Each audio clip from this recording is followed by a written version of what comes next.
Zerline out now to kick this one away. That's fielded in the end zone.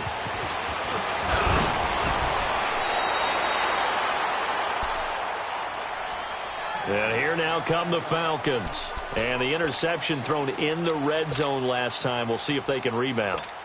I just have to think the last thing he said as they went back out there was, don't do that again. What do you think? What do you think? Yeah, I think that. I think that not only did he say that, but he also told him, let's put it in the end zone that it's supposed to be in, all right? The end zone we're trying to score. I know we're being a little bit facetious here, but the bottom line is take care of the football, and everything else should flow from there. Quick lesson, never ask the play-by-play guy a question. Hey, you're my partner. I know you're right there with me.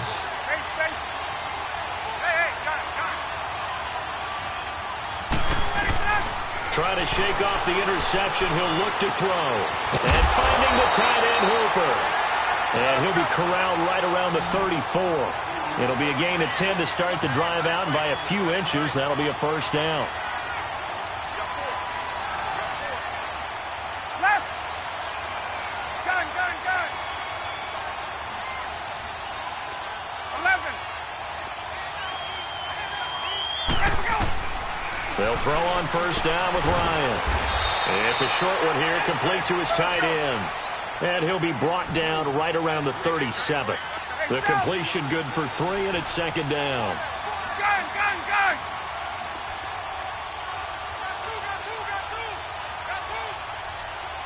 12. Wait. 54 south. Gun. Now Ryan on second down. Man open, that's Calvin Ridley.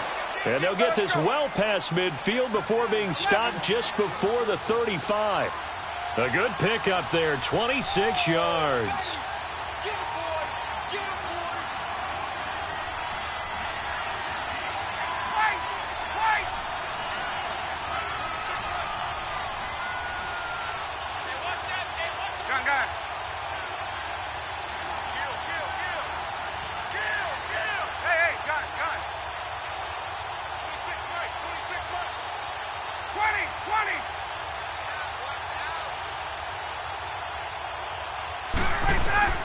On first and 10, it's Ryan.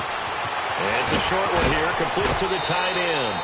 Another nice gain, 13 yards that time, and another first down.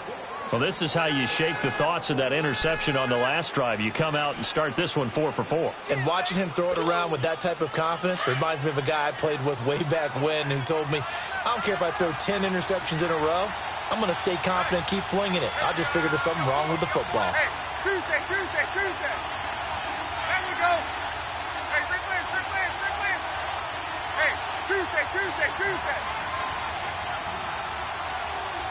They just do get the playoff as he'll look to throw.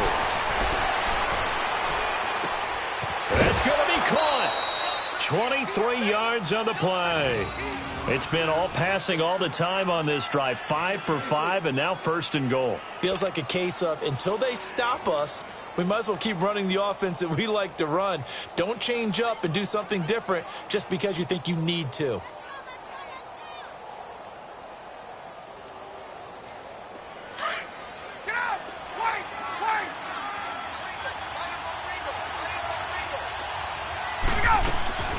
It's Coleman here, and he'll go backwards, losing yardage to the 5. It's a loss of 4 there, bringing up second down. I don't know if there's any other way to put it, but that play was blown up right from the snap. How about the guys on the defensive side of the ball? It's almost like they were in the offensive huddle. Well, it's one thing to stand him up from that 1-yard line, pushing him back to the 5, though. Wow. Yeah, I like what you just said there. Not just stand them up, but end up making a play on the other side of the line of scrimmage.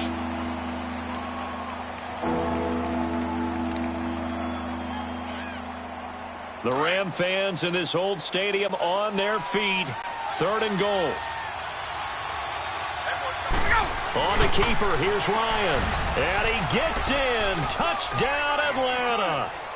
Matt Ryan scoring on the sneak from a yard out. And the Falcons will add on to their lead. Bryant tacks on the extra point, and the decision to just kick the extra point winds up successful.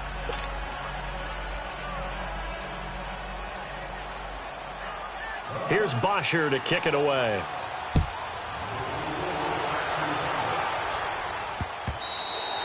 And this will be a touchback as that sails over the end line. Here's the Los Angeles offense as they get set to take possession. And they had 3 points last time, but they didn't want 3 points because they were well within range of scoring a touchdown. We'll see if they can do better now. I'm with you on that one. Let's just go ahead and be frank about the whole thing. The only one happy about the 3-point. The kicker. Exactly. He put it through the post. That's going to help him at contract time. But that offense, they're thinking, let's get in the end zone this time. I don't know if that helped him at contract time. You could have kicked that one for. I don't know about that. I don't know about that. Super toe.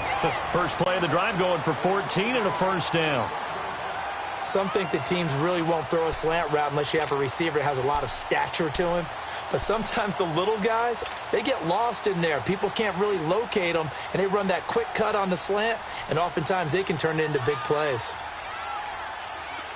So from the 39 now, they'll come up on a 1st and 10.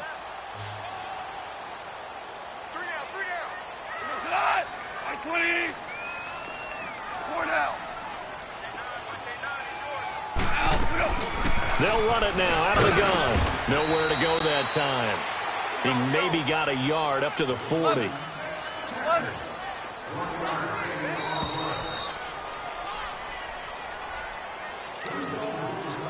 2 minutes to go here in the first half. We're back to the City of Angels after this timeout.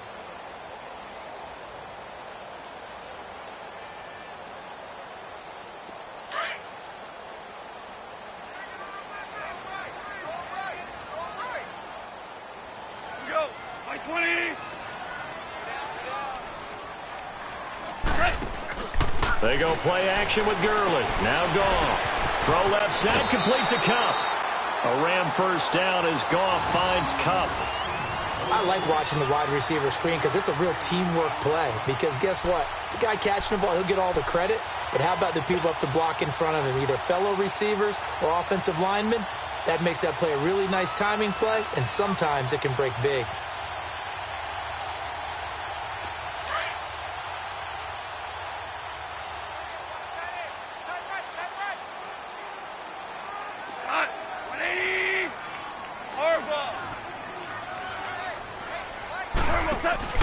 They go play action here on first down. Eluding the pressure right.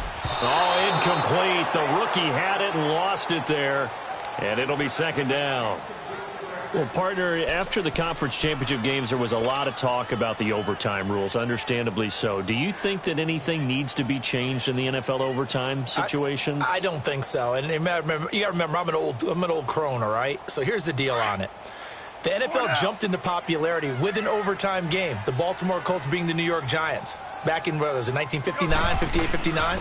That's when the NFL really came into prominence, and it was sudden death. Alan Amici, the Colts got the ball, they scored.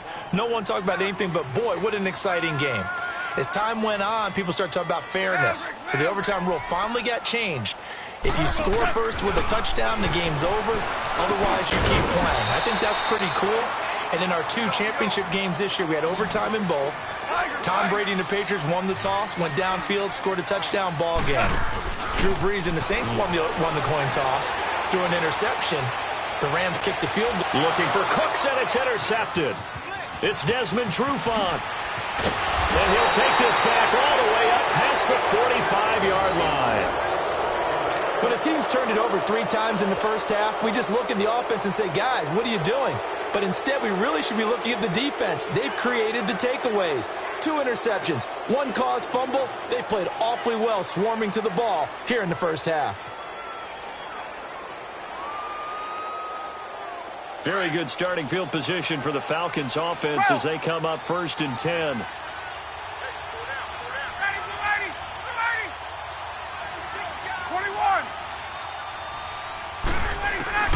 After the interception, here's Ryan. He's going to let this one go. This is caught inside the 15.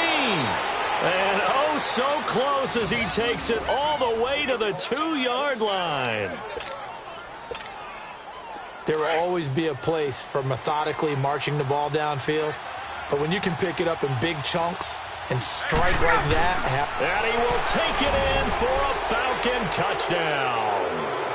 Matt Ryan with his second touchdown here in this first half. And the Falcons will extend their lead. I heard a coach talk about those late-in-the-half scores, especially ones that give your team a pretty decent cushion. He said those could be the ones that can finish off the squad if you let them. Yeah, they've got the cushion. This half has been theirs. Here's Bosher to kick it away.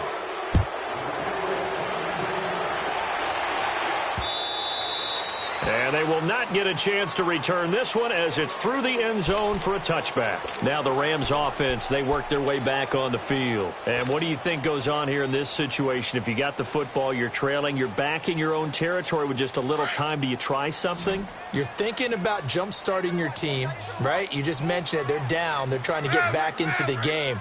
But you got to figure if something goes wrong, you may have put yourself in a spot where you may not be able to come back in the second half.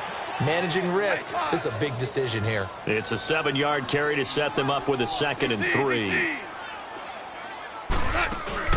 They'll fake the give. Now Goff.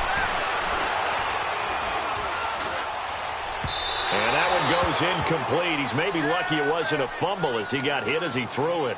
It's been my observation there's been a nice variety of play calling defensively. You and I often talk about an offense's ability to keep a defense off balance with what they're doing. I think the converse has been true in this game. Yeah, I think you're right. They seem to have gone off tendency quite a bit, but only the second quarter, a lot of time to change things. Now a play fake, and it's gone. Dancing to his left. And the third down pass falls incomplete. Another dangerous throw there, partner. I mean, he's already thrown 2 interceptions here in the first half. I don't know if you want to keep throwing up 50-50 balls when you've had that kind of lack of success. Yeah, absolutely. Very well could have been a 3rd interception in half number 1. Now, the offense is not leaving the field. They're going to stay out and go for it on 4th and 3. 20. Shell. They're going to go for it. It's gone. And the Falcons get there. The Falcons get the sack. Down he goes. So certainly an interesting call there to go for it. And the Falcons control of the football